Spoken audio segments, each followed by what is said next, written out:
लगा हुआ है आदमी, बात तो सुनना ही पड़ेगा सरकार को जी। नहीं सुनेंगे तो फिर हम लोग पीछे नहीं हटने वाले हैं।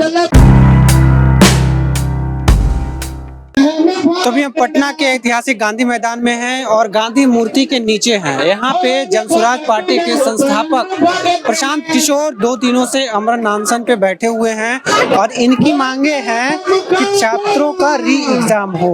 छात्रों का री एग्जाम का मतलब हो गया कि बीपीएससी के द्वारा जो एग्जाम कंडक्ट करवाया गया था और इस एग्जाम को एक सेंटर पटना में जो बापू सेंटर है उसका एग्जाम रद्द कर दिया गया था और इसके बाद जो है फिर से उसका डेट शीट भी जारी हो गया है। लेकिन छात्राओं और छात्रों का ये कहना है कि यह जो एग्जाम हुआ है इसमें भारी अनियमितता है, मीन्स जो है अच्छे तरीके से एग्जाम नहीं लिए गए हैं। इसी के लिए छात्र भी जो है पिछले कई दिनों से पटना के गर्दनी बाग में धरना स्थल पे बैठे हुए हैं और आज यहाँ पे अमरन अनशन पे है। यहाँ पे जो लोग बैठे हुए हैं इनसे हम जुड़ते हैं और जुड़ करके बातचीत करेंगे कि जो है ये लोग आखिर बैठे हुए हैं तो इसके पीछे का क्या मतलब है। तो फिर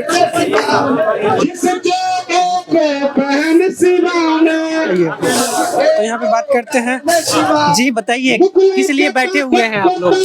हम लोग अपने बेटा के मांगों को पूरी करने का दबाव बनाने के लिए बैठे हुए हैं और चाहेंगे कि सरकार सुने और इन लोग का जीवन में आगे मार्ग प्रशस्त करे जी। क्योंकि बिहार का अगर बच्चा ऑफिसर बनेगा तो बिहार सरकार को भी तो अच्छा लगना चाहिए। मात्र 20 लोग चाहे 200 लोगों के लिए काम करना उचित नहीं है। तो सरकार ये कह रही है कि हम री एग्जाम तो करवा ही रहे हैं, जहाँ पे सेंटर में अनियमितता हुई या फिर जो भी धांधली हुए वहाँ पे हम री एग्जाम करवा रहे हैं। तो अब क्या दिक्कत है? देखिए जहाँ पे धांधली हुआ है तो कैसे धांधली भी कराया गया है जान के कि वहाँ पे री एग्जाम हो ताकि उन लोग को हल्का पेपर दिया जाए और उनका जो जैसा कि हम लोग समझ सकते हैं सोच ही सकते हैं, देखे तो नहीं हम, लेकिन कि ऐसा हो कि वहाँ पर हल्का क्वेश्चन दे करके उन लोग को सफल बना दिया जाए। बाकी लोग तो ऐसे आई वॉश है। क्या लगता है कि न्याय मिल पाएगी? न्याय बिल्कुल मिलेगा। जैसे कि कल जो है एग्जाम होना है, कल के लिए एडमिट कार्ड जारी है, जो एग्जाम है तो उसके लिए कल एडमिट कार्ड जारी है और कल एग्जाम होना है, तो फिर अब क्या होगा? क्यों सरकार चाहेगी तो 1 मिनट में अपना ये बदल सकती है ना। 1 मिनट में क्या क्या नहीं हो सकता है। जब आप बच्चा जन्म ले सकता है, आदमी दुनिया से जा सकता है, ये तो एग्जाम का ही बात है, कुछ भी हो सकता है जी। तो क्या आपको क्या लगता है? जी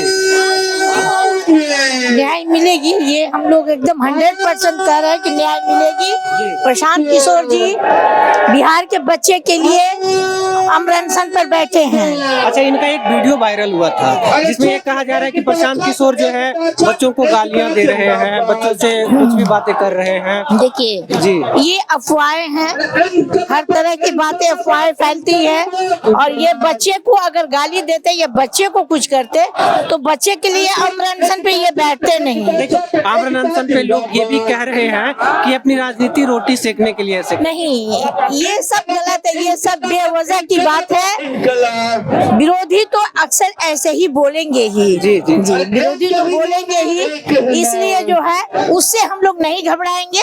हम लोग की मांग पूरी होगी, हम लोग री एग्जाम लेके रहेंगे तो लेके रहेंगे। री एग्जाम होना है, होना है बच्चों के लिए, पूरे बच्चों के लिए। और जिन बच्चों के लिए कंडक्ट करवाया जा रहा है कल एग्जाम है उसके लिए क्या करेंगे? आज हम लोग उस पे अड़े हुए, हम लोग सारी चीज होगा जिस बच्चे के लिए मतलब कल एग्जाम है और वो क्या री एग्जाम नहीं होगा तो फिर ये नहीं हो सकता है, कैसे होगा? जी जी आप बताएं क्या आप जी आज क्या आप एग्जाम दिए थे? आप एग्जाम दिए हैं? नहीं, हम नहीं एग्जाम दिए थे। हमारे बक्सर जिला से बहुत सारे बच्चे एग्जाम दिए थे। काफी क्या लगता है कि री एग्जाम होना चाहिए? बिल्कुल होना चाहिए। री एग्जाम नहीं होगा तो बच्चों के साथ इंसाफ कैसे होगा? इतना मेहनत करते हैं, इनके इतने पेरेंट्स इतने सारे पैसे लगा के बच्चों को पढ़ा लिखा रहे हैं, इतना दूर रख के और बच्चों के साथ नाइंसाफ है, ये चीज सही तो नहीं है। इसके लिए हम जब डट कर लड़ाई लड़ रहे हैं, अभी लड़ते ही रहेंगे जब तक री एग्जाम नहीं हो जाता है, तब तक हम लोग अपने फैसले पर टिक रहेंगे। अच्छा ये बताइए, जो है बच्चे करीब 13-14 दिन से जो है गर्दनी बाग में जो है धरना स्थल पे धरना दे रहे हैं, इसके साथ उन पे लाठियां भी बरसाई गई, पानी का बौछार भी किया गया, तो क्या ये आमरण अनशन पे जो बैठे हैं, जो सरकार उन लोगों की बातें नहीं सुनी, वो इनकी बातें सुन सकेंगी? लगा हुआ है आदमी, बात तो सुनना ही पड़ेगा सरकार को जी। नहीं सुनेंगे तो फिर हम लोग पीछे नहीं हटने वाले हैं। कंटिन्यू हम लोग इसी तरह से बैठक में रहेंगे, जब तक बच्चों को इंसाफ नहीं मिल जाता तब तक हम लोग इसी तरह बैठे रहेंगे रोड पे। अच्छा यहाँ ये भी लेकिन कहा जा रहा है कि जितने भी नेता लोग हैं ना, वो अपना राजनीति को जो है संभालने के लिए, राजनीतिक विरासत को बढ़ाने के लिए ऐसा कर रहे हैं, क्या लगता है? ऐसा नहीं है, कुछ अच्छा करने चलिए ना तो बुरा सुनना पड़ता है और सहना भी पड़ता है। राजनीतिक रोटी सेकने की जहाँ तक बात है तो बहुत सारे नेता यही चीज जो करते हैं वो कहते हैं जी, लेकिन करने की जहाँ तक बात है तो प्रशांत की सर क्या करना है तो वो करके अगर सीखना चाहते हैं तो अच्छी बात है ना। जी।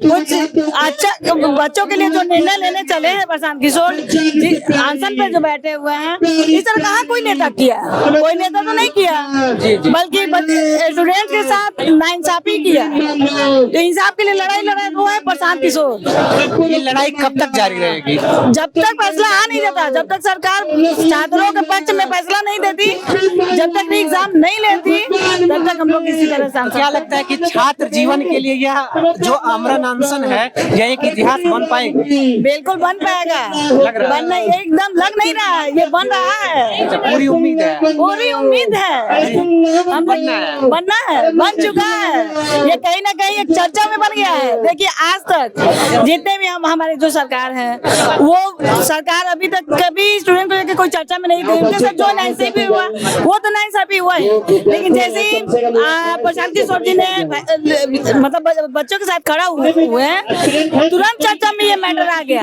कि ये बच्चों के लिए नाइंसाफी हुआ। अच्छा एक बात बताइए कि इसी बिहार की धरती से एक आंदोलन हुआ था जिसको कि जेपी आंदोलन के नाम से हम लोग जानते हैं, और वो आंदोलन जो है केंद्र की सरकार को मींस इंदिरा सरकार को हिला कर रख दिया था। तो क्या ये बिहार सरकार को भी हिला पाएगी? बिल्कुल हिला चुकी है, हिला चुकी है, हिला चुकी है। फिर भी सरकार अब तक कोई फैसला क्यों नहीं दे रही है? बस वो उनका आदत है, वो देख रहे हैं कि लोग कितना तक कर सकता है। हम लोग की परीक्षा ले रही है, हम लोग परीक्षा में पास होंगे।